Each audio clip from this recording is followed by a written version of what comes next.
important thing is that you be filled with the Holy Spirit. And I love this because the language here is not calling for a one-time experience, which we're more familiar with.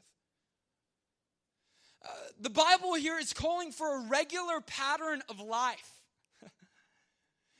Being filled with the Spirit is not just a one-time thing that happens here at the altar where you raise your hand and you pray really loud and then say some funny things.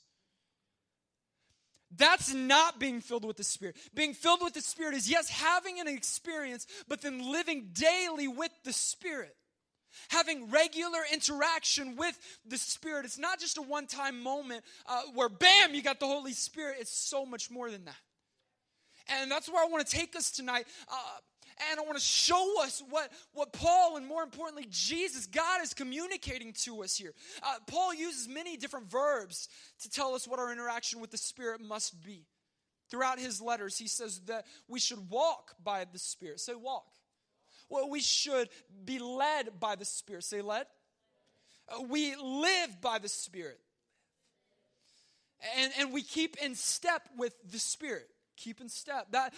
Those are some of the different verbs, the expressions, the activities that we must do with the Spirit.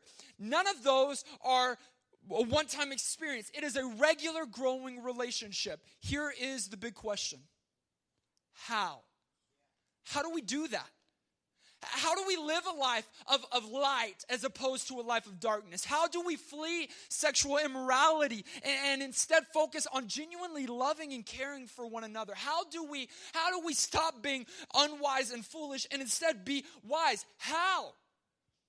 How do we do these things? Because we've tried and we've tried and we tried and we've exhausted ourselves trying. Have you not? I mean, when you've messed up, you said, I'm going to now get accountability. So you've gotten accountability and you've still fell short. You said, I'm going to put up some boundaries and some protections so I don't go do this again. And you've done that. And then you've done it again. We've exhausted our efforts trying to stop doing these things and start doing another's. And it's failed every single time. And I would suggest to you and submit to you tonight that in our power, we're weak, but in God's power, we are strong.